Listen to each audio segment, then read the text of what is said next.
wrapped up and grilled to perfection. The whole carne asada steak menu delivers the bold flavors you crave, starting at just $2.99. Only at Del Taco. This is the KBLA Sports Minute with Ray Richardson. The early season alarm has sounded for Lakers Nation. Things seem to be unraveling after just 22 games. The Lakers lost by 41 last night in Miami. In the past 2 games, the Lakers have been blown out by a combined 70 points. They are 2-6 since November 19th. This is the first major challenge for first-year coach J.J. Redick. Keep in mind, Redick has never coached on any level before he got the Lakers job. Last night in his post-game press conference, he used some words that should raise some serious concerns. Redick said his team didn't show the right fight or the right professionalism. He also said it doesn't feel like we're together right now. These are major issues for any NBA head coach, but for a newcomer like Redick, getting the Lakers back on track will be a monumental task for him. The Clippers also got blown out last night. They lost by 28 at home to Minnesota. The Clippers had won 8 straight at home. No debates, no speculation, just the info you need. That's your KBLA Sports Minute. I'm Ray Richardson on KBLA Talk 1580. KBLA Talk 1580 invites you to join us in celebrating the season of giving by being part of the solution. As we enjoy great food, family, warmth, and well wishes in whatever our festive tradition may be, we share the beauty of the season by reaching out to the less fortunate. Please help us to help others with the KBLA Cover the Houseless Cozy Community Coat and Blanket Drive. All you have to do is drop off new or clean, gently used winter coats and blankets in the KBLA lobby during business hours. Now through December 20th, all of the coats and blankets will be donated to unsheltered individuals and families experiencing houselessness. Simply bring your donation to 4434 Crenshaw Boulevard in Los Angeles, near Vernon Avenue, from 9 a.m. to 5 p.m. weekdays. That's 4434 Crenshaw in historic Leimert Park. During the holidays and every day, let's remember, we keep us safe. We keep us warm. We are the safety net, and together we can cover the unsheltered. Get caught up in the spirit of the season, the spirit of love. Make a difference with your friends at KBLA Talk 1580.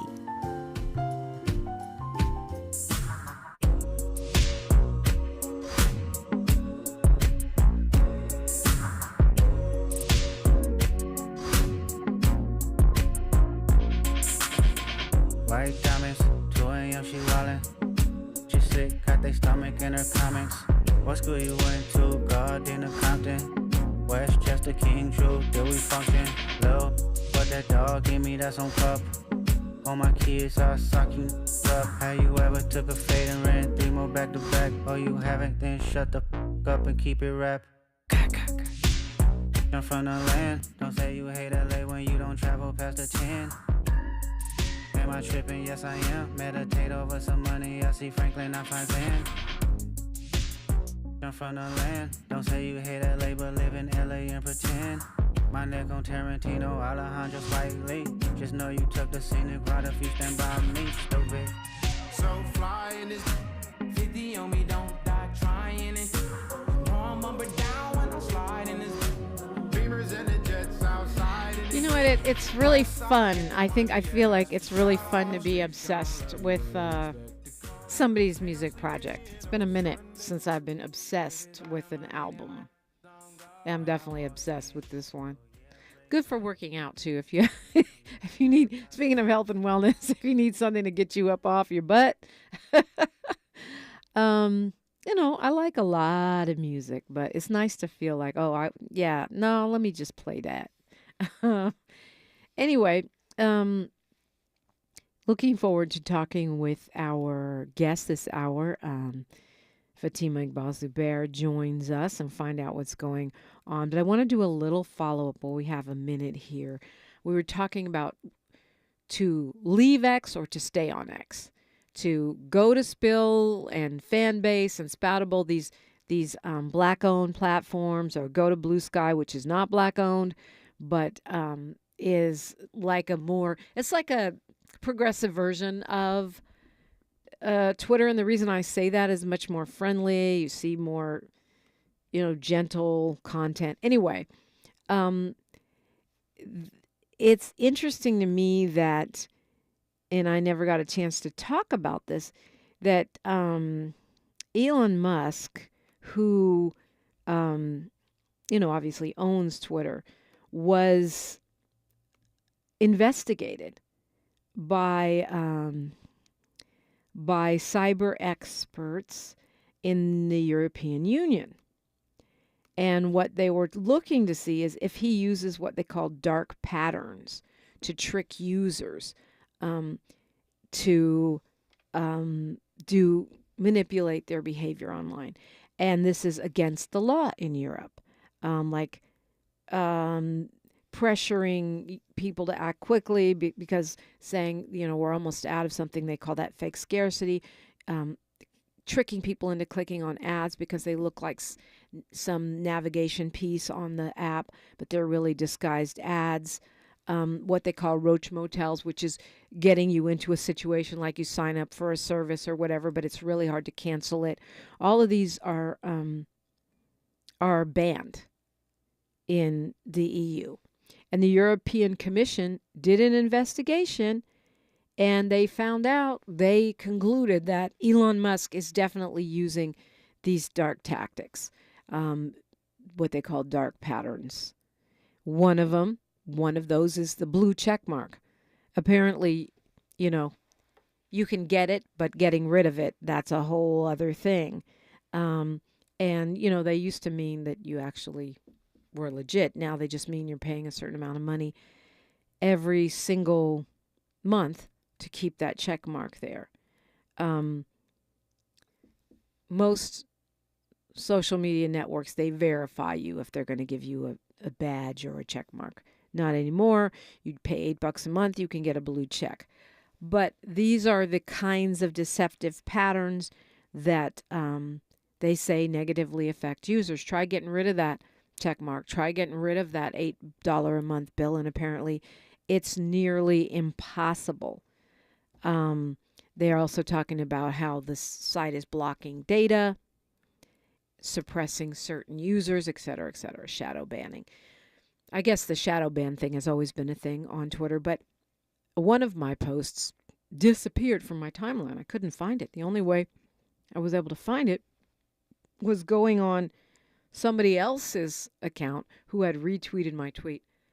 And then I found so it made me wonder the reasons for quitting X could be more than just I'm mad or I don't like it or it's not black owned. It might be, is there a sinister aspect to it? Looking forward to the conversation with Fatima Iqbal Zubair. That's next on KBLA Talk 1580. She's reclaiming her time on KBLA Talk 1580. More First Things First with Dominique DiPrima when we come forward. We're thrilled to announce that the Dear Future Wifey podcast is now available on the Urban One Podcast Network.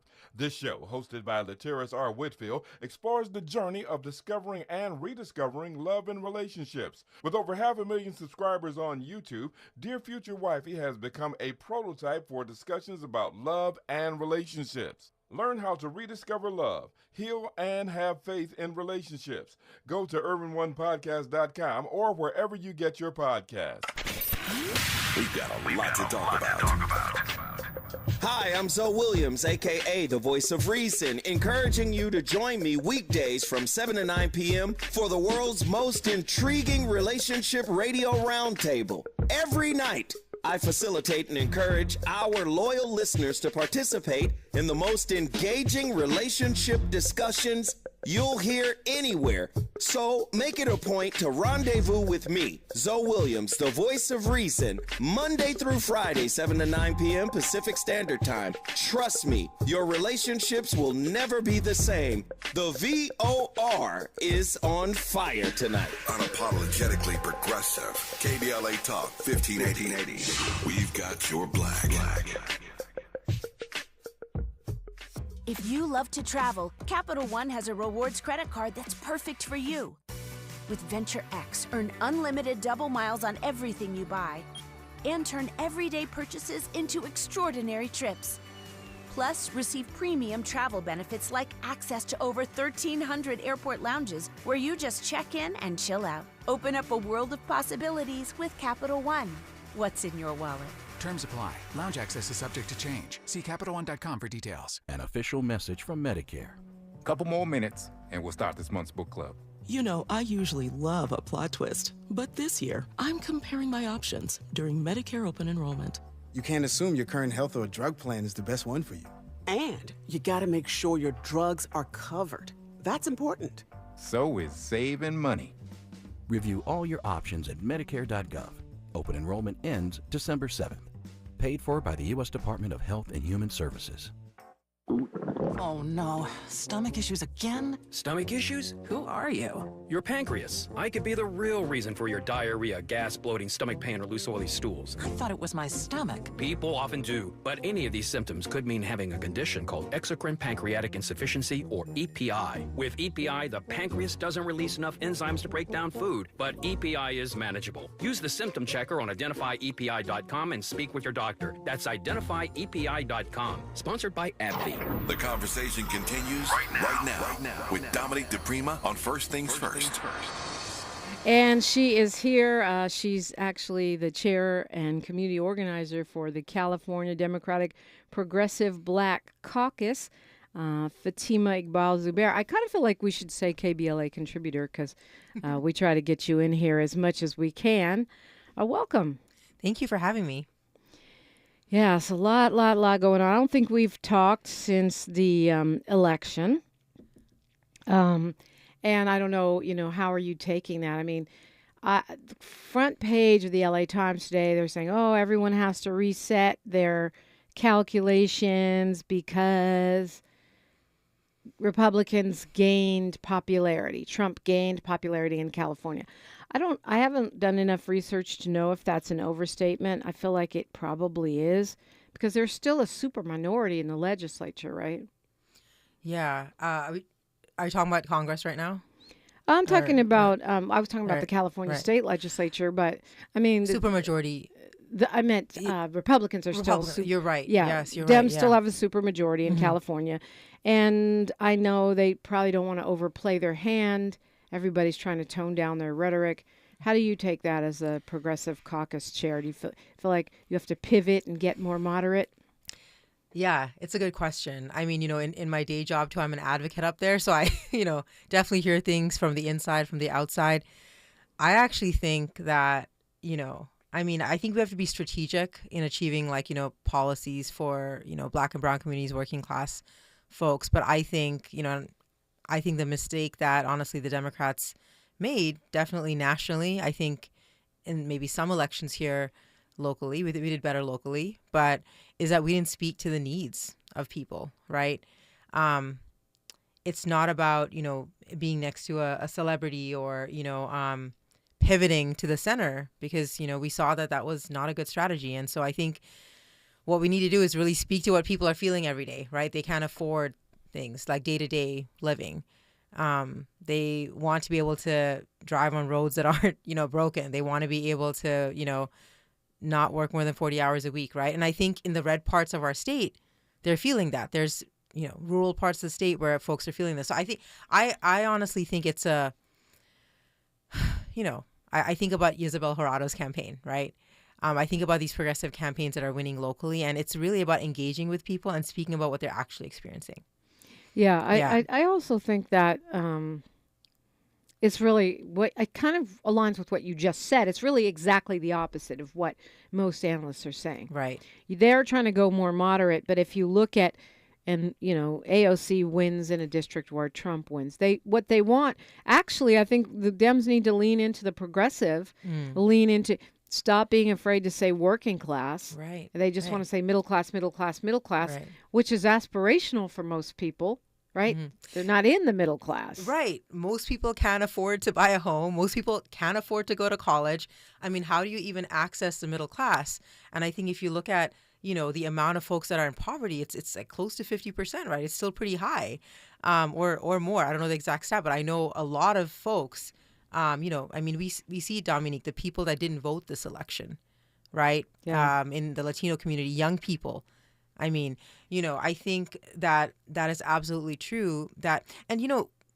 Sometimes people don't like the word progressive, but really, what does that mean, right? It means that you're not afraid to say that people are struggling and that, the party in power, the Democrats, need to do better, right? And something wrong with that. You know, it's whether we it's like just the truth. word or Yeah. not. I mean, I think, and I'm not armchair quarterbacking. Maybe I am, Right. but because I did feel this during the campaign too, that I understand, you know, the team making the decision to have Kamala Harris repeatedly say, "I'm from the middle class. I'm from the middle class. I'm from the middle class." Right. But based on what she described with her mom, they found their way into the middle class, and they certainly were working class at some point. Right. Why do we not want to say, I'm going to do programs to help people who are in poverty or help the working class? Yeah. I mean, I'll just be really honest. I think that the political system still caters to folks, the 1%, Yeah. to the corporate entities. And I think, I mean, that was said when we read about articles, whether it's about the national race or, you know, just races across the country.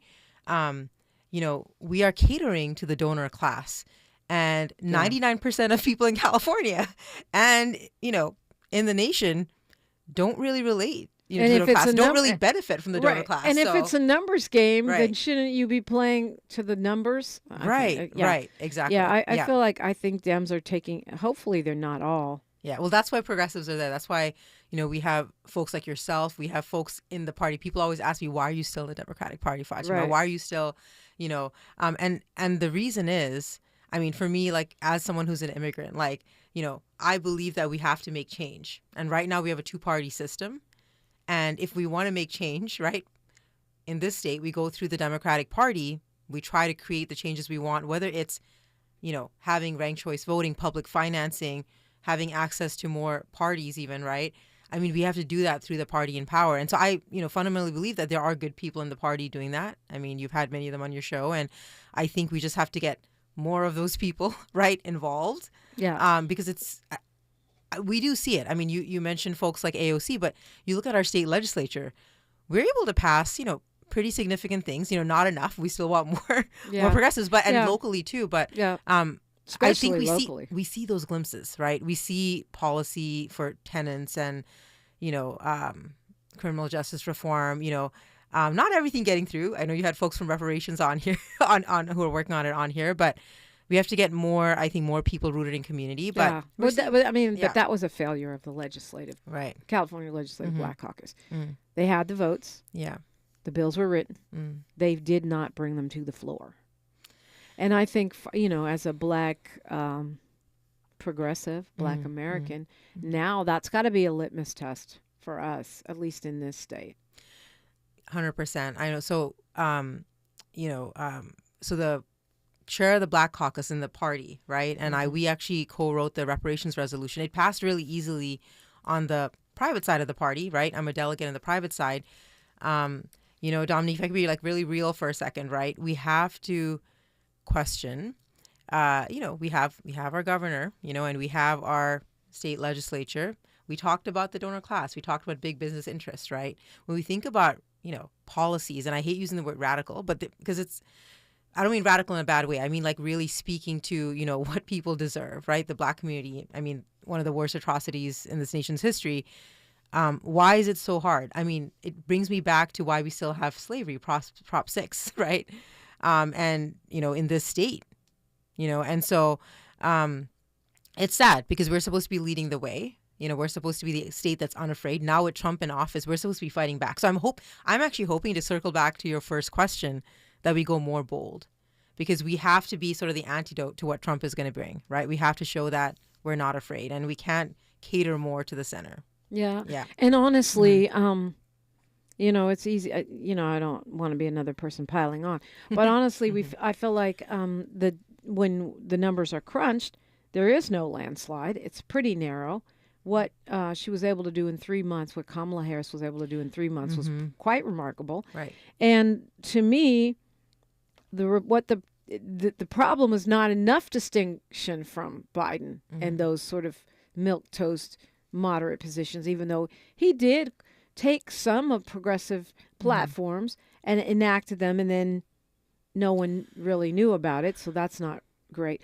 But I mean, my point is, it seems like a time of discouragement, but also a time of opportunity. Right now, even though California supposedly had more support for the 45th president than in the past, we have more women in the legislature than ever before. Right. That's really inspiring. It makes me smile like when I think about it, because if you just look at like images of the legislature even in the 80s and not too long ago, it's a lot of white men, right?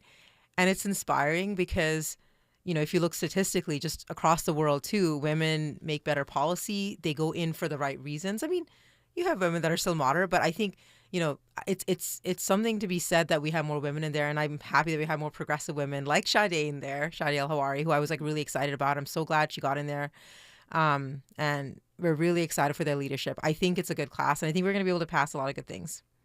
Yeah, it's funny. We were in Kenya last summer, and they have a law where neither gender can have more than 50%. I think it's either 50 or 51%. I'm not sure. There's some line. So if there's more than 51% of men, then they have to have special elections to replace, because they have, I guess we would never do that because it would be affirmative action or whatever. But I think it's kind of cool. And as a consequence, on the national side, they have way more women than we do. That's amazing. I mean, yeah, I think it's important to state examples like that, because a lot of folks who don't go to other parts of the world don't know how other governments run, and like there's a lot we can learn. Definitely. Yeah. Right. And we can be proactive, right? About putting people in. You mentioned being an immigrant. I know, I think of you as a progressive, obviously a Muslim and an observant Muslim, because you wear your hijab. But I never thought of you as an immigrant. I always think of you from being from Watts. Yeah. Where is your family immigrating from, and how do you process the role of immigrants in this past election? Thanks for talking about this, because we need to demystify it. I think there's some, what is it, immigrant phobia, whatever, xenophobia. That's the right word, right? I think so. I think it's important in every community, I think, and so it's important to talk about it. Yeah. No, I'm very proud of like who I am and, where I came from. And so I'm Sri Lankan by heritage, was born in Dubai. And, part of the reason I'm anti-war, because it was when the war was breaking out in the Gulf War. My parents left. We left a pretty good life. My dad had a good job. My mom we were all doing well, and we're able to immigrate. Was able to immigrate to Canada. Actually, that's where we got approval to immigrate to, and then immigrated to the U.S. when my dad finished his school. Very much like probably many immigrant stories, got a job in the U.S. and that's why we moved to New Jersey at first and came out here in 2009. My partner was out here, and so it was just a good time for me to be out here, move out here. Yeah. Wow, you sure got acclimated to LA quick. Right. Yeah, I did. I think what did it for me was I think 9/11 was such a pivotal time in our country, and like it made us all think about like who we are, and especially I think the Muslim community, and I think it made a lot of people look at why we go to wars, why we invest in wars. Is it the right decision? And I definitely had some hate thrown at me at my mom, and my mom wore the hijab at the time. I didn't when that happened, but it made me realize like who I am and like really that I need to advocate, for my community. And now we see when we have folks on the far right getting elected, like Trump, right? It's really important that we are together, right? All communities that are vulnerable, because we're really stronger, right, together. And I think, and being here, in South LA, it's like, it's hard not to, I think live here and not understand like that there's so many things wrong. There's so many things wrong with just like basic needs in life. And, I know I've talked about my son in the show, but like, just for kids with special needs, for students living with environmental racism, not being able to afford college, like so many people, so many parents working, 80 hours or more a week just to make rent. I mean, it's just like, it's crazy the things we had to deal with in a state that has a lot of money, frankly. A lot of money, but is also sort of bipolar, right? In a sense of just having these really conservative pockets and some very advanced pockets. Yeah, I mean, and you've spent a lot of time and effort. You've worked with Enviro voters. You are a science STEM person, and you're an environmental activist. This story, which we haven't talked about much at all, about the negotiators failing to come to a deal on how to reduce plastic pollution globally. I mean, I know it seems like just a sidebar to a lot of people, but that's the kind of stuff that actually keeps me up at night. You know, having been out to the beautiful, pristine, you know, land in Senegal and seeing plastic everywhere, like inside the forest, and knowing that these little microplastic particles are getting into our blood systems and that our bodies don't really know how to process them. And the just sheer amount of new plastic that we're making every year. Well, you know what that's tied to, right? The oil industry. Plastic is made from oil. I mean, it's the same theme that we're talking about with money and people making profits off of industries, off of the backs of the global South and Black and brown people. I mean, it's sad is the only word I can think about, but I think that's why it's important to have, you know, folks advocating and fighting for it, because inequality is just getting worse. And honestly, you talked about Senegal and like a lot of what we do in this country and in the state, because remember, we are responsible for a lot of the industries that are polluting and a lot of the global emissions. Yeah. Right. And there's no walls between our states and countries. We are impacting the emissions, the waste, you know, that we are creating is impacting other countries, not even just neighboring states. And we have to remember that. Yeah. I mean, you can't build a wall for air. Yeah. And I think it broke down because 100 countries wanted to limit the amount of new plastic that could be made. And the big polluters like us don't want that. Right. We want to be able to make endless plastic. But I think it's interesting that you link it to oil because it's all part of this addiction. Right. I mean, now there's plastic on so many things that don't need plastic. Why is there a plastic wrap around this thing? And it's like the addiction gets worse and worse. And now I can't drink a drink if it doesn't have a plastic seal. Right. I mean, I think it's because I don't know. I mean, we just, I think it comes down to the system that we live in, right? Yeah. I always think like we as a people are stronger than the 1% that are stronger than these people making these decisions. But we're not there yet. I mean, you know this. Yeah. We're not there with so many of our rights. And I think that's what it comes down to. That's why we keep fighting. That's why we're not, you know, we can't just be sitting at home and, you know, not voting or not, you know what I mean? Like not participating, right? Yeah. Yeah. 400 million tons of new plastic every year. And talk about insane. The ocean life. I mean, you know, this is not, a lot of people think this is a white coastal issue, but, you know, I think about just, you know, the indigenous people and fighting for land and fighting for our biodiversity. I know not a lot of, you know, Black and brown communities think about that because we don't have access to it. But I think about, you know, as someone who has faith, like all life really matters, you know, when you think of life. And it's impacting a lot of the life in the ocean as well, and a lot of the life in the rainforest and our biodiversity, which is so important to our ecosystem, which is so important, by the way, to our well-being as a human race, you know, is basically being extinct. And if you think of it as white, think of Ghana, where what I said about Senegal is even more pronounced. And the negotiator from Ghana at the Plastics Treaty was saying that their water and their drains, their farmlands are just full of plastic. Scary, scary, scary. We've got news, traffic, and sports right here, but I think, people can go, you know, get involved with things like Enviro Voters, right? And Sunrise Movement. Right. And yeah. I mean, there are Black spaces that are dealing with, or BIPOC spaces that are dealing with these issues. Right. And I'll talk about some of them. One group in South LA is Stand LA. You know, they've been working to end neighborhood oil drilling. Okay, hold that thought. We'll get to the rest because I do want to do that list. Stand LA, news, traffic, sports, and then more on KBLA Talk 1580. The station you turn to when you've had it up to gear with cultural incompetence. KBLA Talk 1580. I'm Bree Wood with 4 things you should know from BIN News. President-elect Trump is nominating former Georgia Senator Kelly Loeffler to lead the Small Business Administration. Loeffler, who served briefly in the Senate, will need Senate confirmation. AT&T, JP Morgan Chase, and Dunkin' have pulled ads from Twitch over allegations of promoting anti-Semitic content. This follows a campaign linked to a banned streamer, Stephen Destiny Bonnell, who has accused streamer Hassan Piker of anti-Semitism.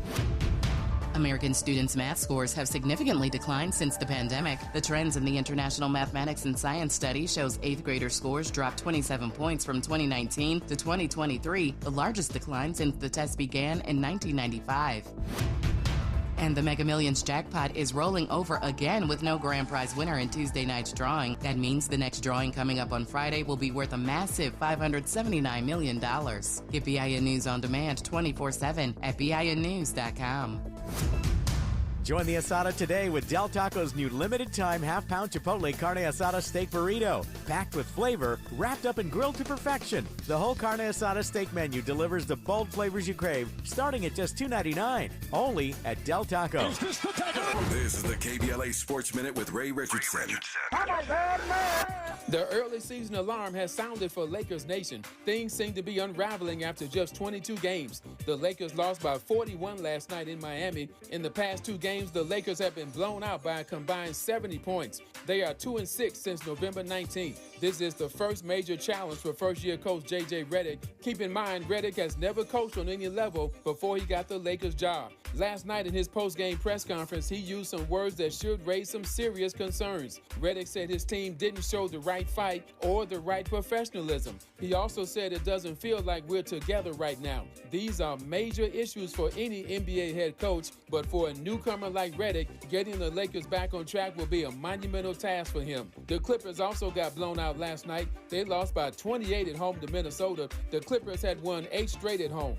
No debates, no speculation, just the info you need. That's your KBLA Sports Minute. I'm Ray Richardson on KBLA Talk 1580.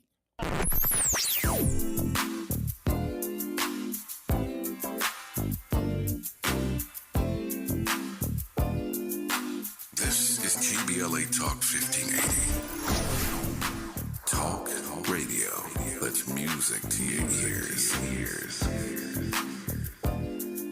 We're unapologetically progressive. KBLA Talk 1580. Have you heard of the 50-30-20 rule? This can help you spend and save your money wisely. So, how does it work? Distribute your dollars into 3 buckets. 50% towards needs, 30% towards your wants, and 20% goes to savings. Use this tool to help your journey to financial success. Sponsored by J.P. Morgan Chase & Company.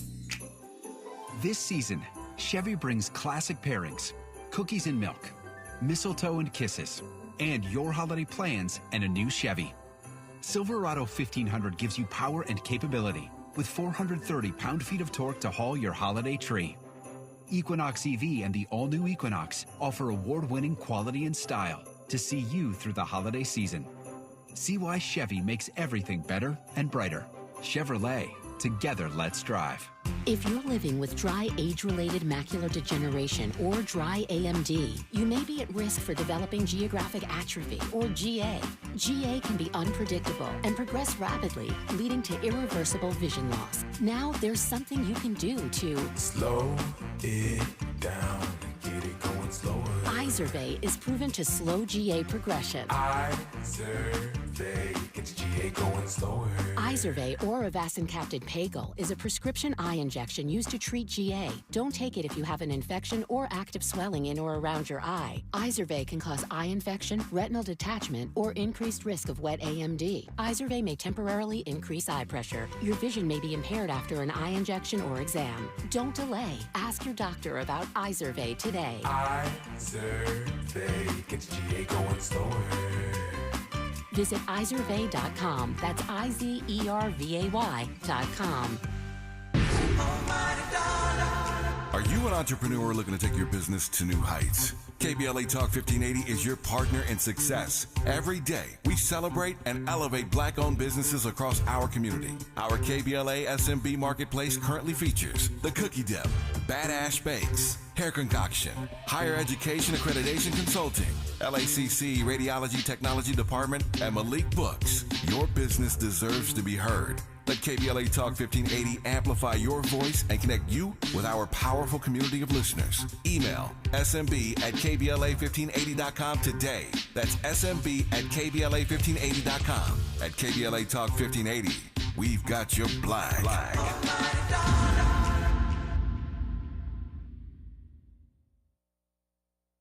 I was so excited when I heard the sandwich was back. What's up? This is Mike. And this is Celia. And a little thing we love about the Chick-fil-A Honey Pepper Pimento Chicken Sandwich is the symphony of flavors. You can always count on that crispy, tender, juicy chicken. It's so good. My favorite part is the pimento cheese. Topped off with the honey, it all comes together perfectly. I like the original. I like the spicy chicken fillet. But either way, you're getting a winner. The Chick-fil-A Honey Pepper Pimento Chicken Sandwich is back with a bite. Try it with the original or spicy filet, now for a limited time. Real guests paid for their testimonials. At KBLA Talk 1580, we do more than just talk. You got a big mouth. Hello, Joe, you're up. Welcome. We're unapologetically progressive, and we don't black down. We're talking with Fatima Iqbal Zubair, and I'm talking about a lot of different issues. You said Stand LA. I know you very active in the environmental space. Stand LA as a Los Angeles based. Of course, we have people listening all across the nation. Right. But more BIPOC or Black focused organizations that deal with this climate emergency. Yeah, so Stand LA is one. They've worked to end oil drilling and been successful, in so many ways in LA County. The other one is Communities for a Better Environment. They are part of a larger network of a bigger organization called CEHA. And what CEHA does is they try to, have partner organizations in frontline communities, whether it's South LA, the Central Valley, just really impacted areas of environmental racism. So those are two good ones that folks can find online to get involved in, So there's a lot. There's also East Yard, that's also in South LA, that's done a lot of good work in Carson and neighboring areas, Where we find refineries. Right. And speaking of, South LA, Assemblymember Isaac Bryan did pass a bill last session that would hold the Inglewood oil field accountable specifically, that would fine them if they fail to cap low-producing wells and force them to cap certain low-producing wells. To me, this is a good step in the right direction. I understand one of the few states that doesn't charge companies for even tapping into the ground. And also we let people leave their jacked up old wells to pollute and sicken communities. And we, the taxpayers, have to cover the cost. Right. So this is a step in the right direction. But now the owner of that oil field is suing the state. Yeah, suing the state for a law that passed and that Assemblymember Bryan worked very hard to negotiate, with opposition that was up there. And which was signed by the governor. Which was signed by the governor, which was, like I said, negotiated, and it's a good bill. It's a bill that's really needed, but what's on my mind is I'm not surprised. Yeah. I'm sure Assemblymember Bryan probably isn't, because when you take on, these interests that have oppressed us, right? I mean, they have money, and with their money, they're gonna unfortunately fight against the community. I mean, and it's unfortunate, but. I always say, I think, Assemblymember Bryan is holding strong. He's vowed to defend, right? Defend this law. And the community, I know, is behind him. And, I know folks like us are behind him. And so, I'm feeling hopeful, like what happened with when we passed the buffer zone bill, right? Mm-hmm. And the oil industry vowed to fight back, but that didn't happen. And so there was... they backed down. They backed down, exactly. Yeah, but so it isn't surprising, because a lot of these big corporations, we saw it with the fast food bill. Right. They don't like a bill or something that the voters pass, an initiative. They'll take it to court. They'll try to hold it up indefinitely with their money. Mm-hmm. This, to me, is particularly problematic, because these are the oil wells that you see in Kenneth Hahn Park, that you see in Culver City and Baldwin Hills, right near people's homes. They've been sickening people for generations. And now, that money would go directly back into those communities. Mm-hmm. So what they're fighting is very specific. This is a very specific environmental justice problem. Yeah. When you fight to dismantle anything that's upholding systems that are, upholding, frankly, white supremacy, upholding, these profit-based system, the 1%, like we talked about. Unfortunately, there's going to be a push against that, right? Because we live in a society that doesn't want equality, that doesn't want, justice. And so it's our job to constantly make sure we uphold, the systems that, the good things that are passing to fight for justice. And so, I mean, it's sad to say I'm not surprised, and you probably aren't either. Like, I mean, when, it's unfortunate, but I'm angry, yeah. but I'm not surprised. Right. And I didn't realize there was so many, 420 wells, about half of those actively pumping. That is just insane. Mm-hmm. And then you brought another story to my attention that I really haven't been following about Phillips 66. Right. Speaking of oil and gas, they getting indicted for violating the Clean Water Act. Explain. Yeah. So they've been, dumping toxic chemicals into the water for many years. And now they're getting indicted, as rightly so. But I think what's sad is, Dominique, is that this has been happening for years, and they haven't been held accountable, and they've just been doing it, and it's been making people sick. And 790,000 gallons of industrial wastewater into LA County sewer system. We think, well, that's the toilet, but it seeps into our groundwater, right? Exactly, because the way we get water is there's a system that restores, recycles. The water is our water system's interconnected, and so it's very toxic. It's very dangerous. It's frankly poisoning, right? I mean, the Black community, the brown community, and I think about Carson, where I lived for a really long time, and it makes me think about redlining, right? Because there's a reason that housing was restricted to certain communities, and it's those same communities where industries dump toxic waste in, where there are refineries. That is intentional, right?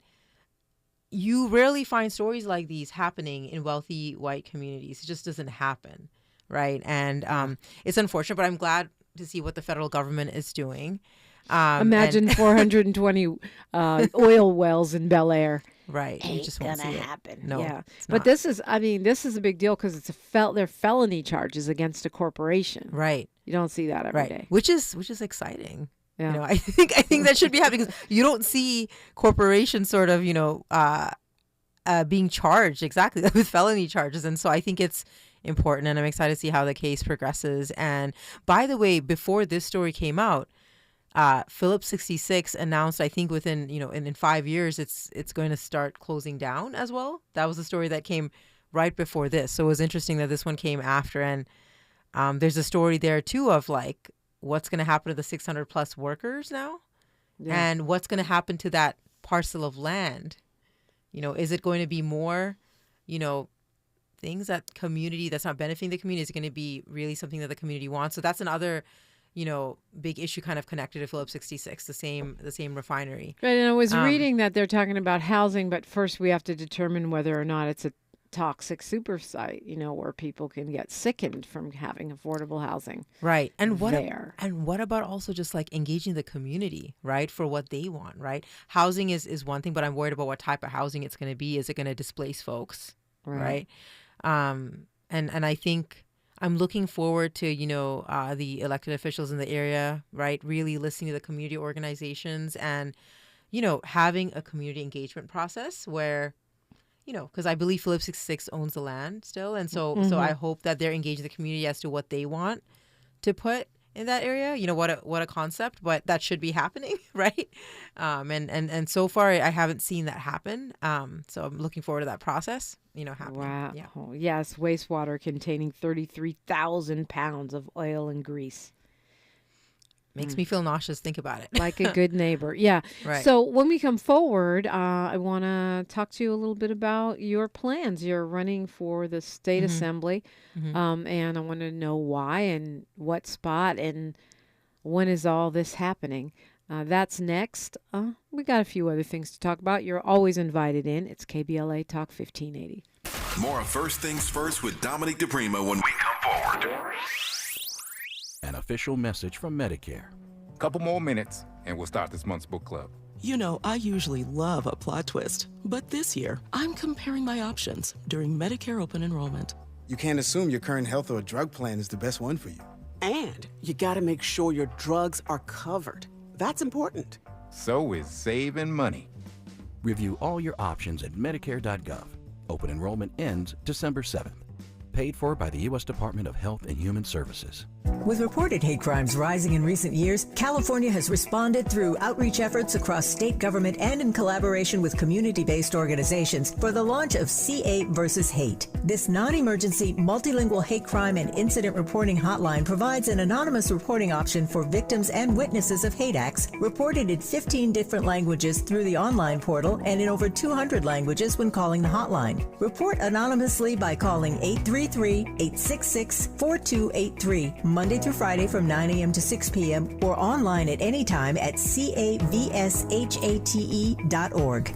$5,000. That's the average amount of money people in the U.S. are now spending on gas in a year. $5,000. That's crazy. If you drive, you have to download Upside, the free app that gives you cash back every time you get gas. That's right. You can earn real cash back with Upside just by buying the gas you're already buying. You can literally start earning cash back today. I use Upside every time I fill up, and I've already made around $300. You're putting gas in your car anyway. Why not get real cash back? If you like free money, download Upside. I'm saving the cash I earn from using Upside to help pay for a vacation later this year. Download the free Upside app now to earn cash back every time you buy gas. Use promo code SNAP to get an extra 35 cents per gallon on your first tank. You can cash out anytime right to your bank, PayPal, or a gift card for Amazon and other brands. Just download the free Upside app and use promo code SNAP for a 35 cents per gallon bonus on your first tank. That's code SNAP for a 35 cents per gallon bonus.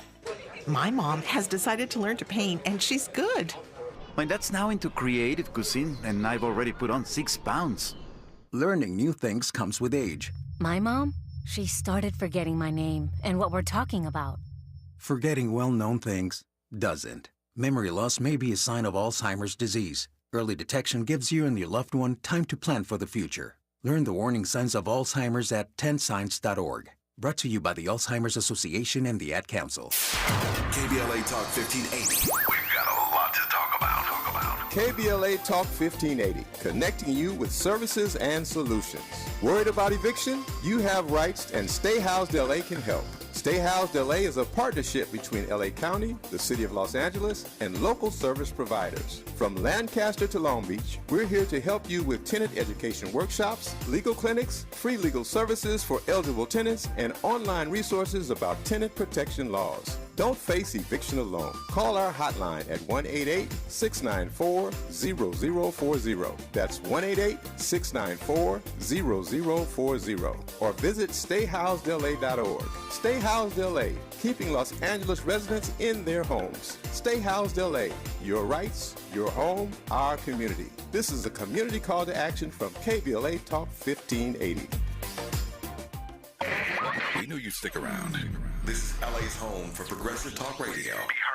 Welcome back to KBLA Talk 1580. Welcome back indeed. Time flies when you're on the radio. We're talking with Fatima Iqbal Zubair. She is an activist, chair of the California Democratic Progressive Caucus, and works with Enviro voters, a lot of activism in that space. But now you are running for office. Actually, you ran before, Yes. but now you're running for assembly, right? Right. Yep. I ran for this, same seat before, against the incumbent, and now it's an open seat in 2026. Right. Yeah. And that's the seat that's currently held by Mike Gibson. Yes, currently held by Mike Gibson. Who is black, but not known as a fiery progressive or any kind of progressive, actually. I mean, the issues we were talking about, Phillips 66 is in our district. Our district is largely, it's basically communities of color, black and immigrant communities. And we could be bold, right? We could be bold on issues because we don't have to be afraid. It's we talk about the working class, working class, district. And we can have change, right? We can stand up for big things. And I just think that it's time that we have that. And part of the reason I'm running is, right now, there's no one in the race that's coming out bold and saying, I'm not going to take police money. I'm not going to, be bought out by the oil industry, right? I'm going to stand for the things the community, folks like Miss Molly in Compton, right? Shout out to her, who's been fighting for many years, right? It's time that we have someone that really stands with folks that are fighting for criminal justice, right? Against police brutality. And I think that's why I'm running. It wasn't an easy decision. It's not easy to run. You sacrifice a lot of your family, and I'm going to be working full time right up to the election. So everything I do is outside of my work hours for my campaign. But It's important, Dominique, and I care so much because my husband immigrated, to the area when he was 5. He's been in the district, longer than I have. And I have family here. I have students that I still work with. By the way, my robotics team is now a nonprofit, by the way. And so I still am Congrats. Thank you. Yeah, very proud of that. Very rooted in the young people of this community that are frankly used to just like having lead in their water, frankly used to saying, I can't afford college. And I think it's time that we think about the future generations and doing better in an area where we can be bold. Do you... How do you see yourself fitting into the reparations conversation? I know we talked about it a little bit, but I have been very involved with folks like Chris from CJEC and just from the beginning, even before I ran, not beginning because they've been doing the work for a long time, so I don't want to take that, but I had them on the Progressive Caucus. One thing, Dominique, that was important to me when I became chair of the Progressive Caucus is that we have, a lot of times the progressive movement is very white facing. And I don't like that. I made it a point to say we have to bring, Black and brown voices here, right? And so I had a panel with them. I collaborate with clubs like the New Frontier Democratic Club, with, folks like CJEC that have been doing reparations work for a really long time. And LEAP is, I think, a local organization here. But how do I fit into that? I think if you're a progressive, you have to be a progressive for all communities that are struggling. And, that's where I've always stood. And I think it's a progressive issue, right? When you talk about direct cash payments, it is just the least we can do, right?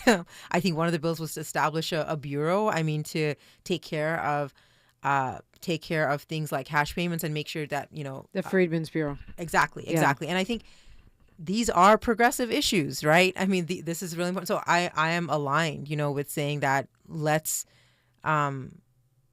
give back, right, to the Black community who we've so wronged. It's the least we can do. And so that's where I stand on it.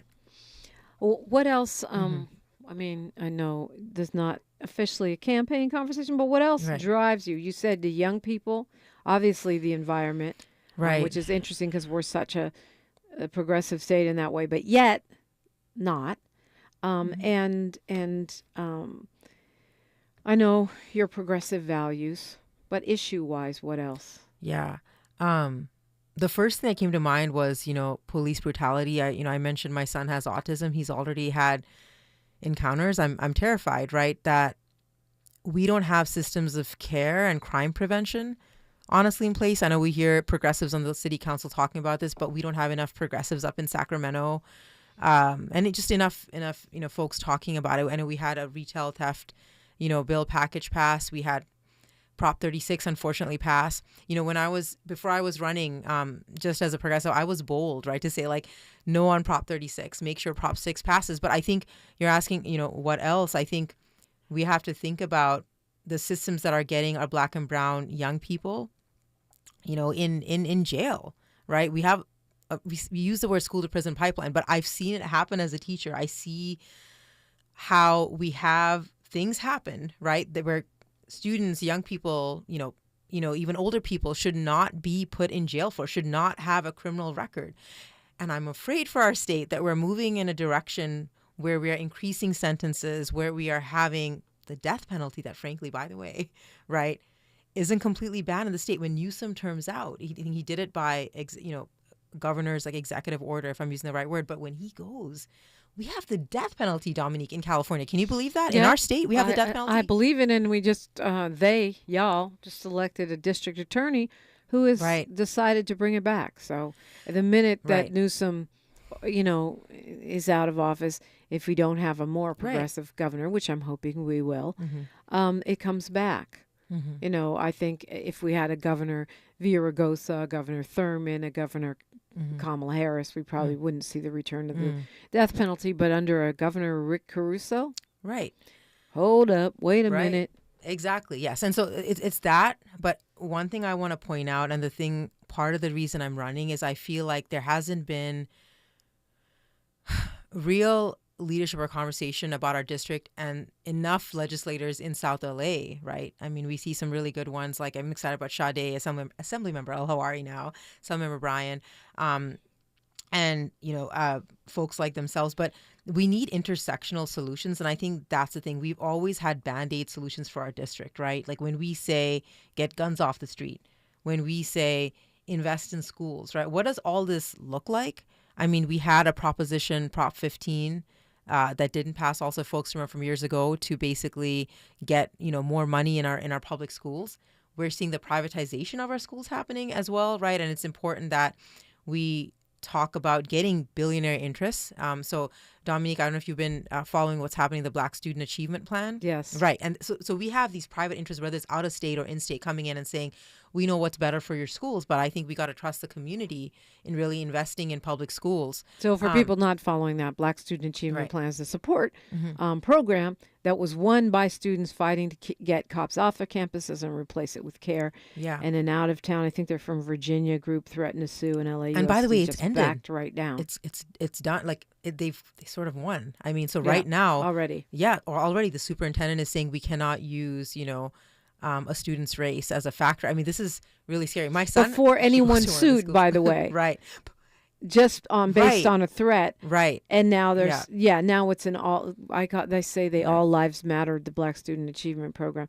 I believe we can fight and get it back, maybe, but to me it should go under reparations instead of affirmative action.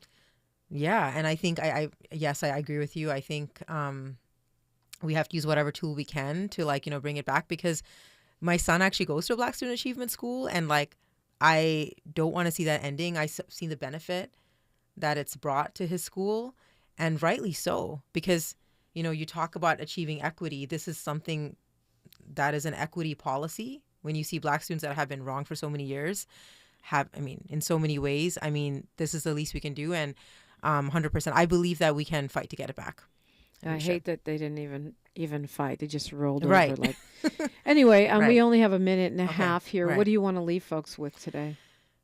Yeah, no, this was a great conversation. I think what I want to leave folks with is we saw in the election that folks weren't involved, they weren't engaged, and I think rightly so. We have issues like what's happening in Gaza, and we have issues like just economic struggles that folks are experiencing. And I guess I want to leave folks with a little bit of hope, right? Whether it's in my campaign, whether it's joining an organization, whether it's just getting out and getting engaged and doing something, right? I think Michelle Obama said that, and I think it's an important message.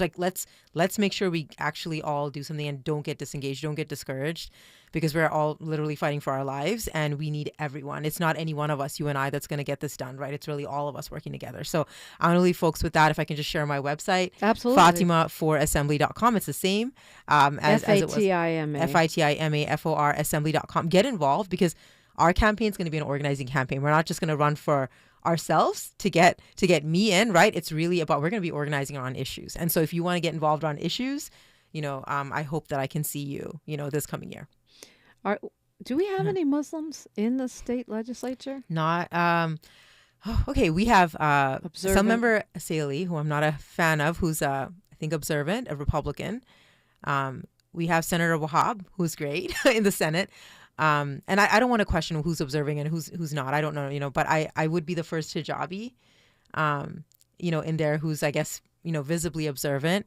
And I think, and I'm excited because I really want to show intersectional leadership and uplift all communities in our district. And, we haven't had that really in our district. So, yeah. Yeah. Well, you've got 30 seconds. Right. FatimaForAssembly.com. Mm-hmm. Yeah, and just thank you for speaking to these issues. I'm really grateful to be able to do this work. I just told you I came down from Sacramento.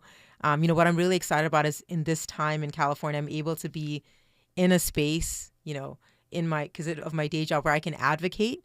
Our organization fights for democracy too, and voting rights as well, and making elections more fair, by the way, and not just environmental policy.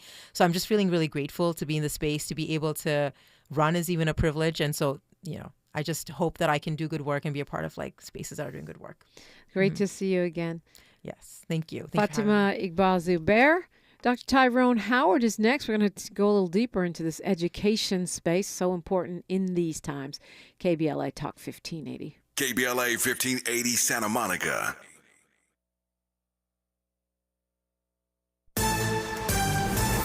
I'm Avery Wood with 4 things you should know from BIN News. President-elect Trump is nominating former Georgia Senator Kelly Loeffler to lead the Small Business Administration. Loeffler, who served briefly in the Senate, will need Senate confirmation.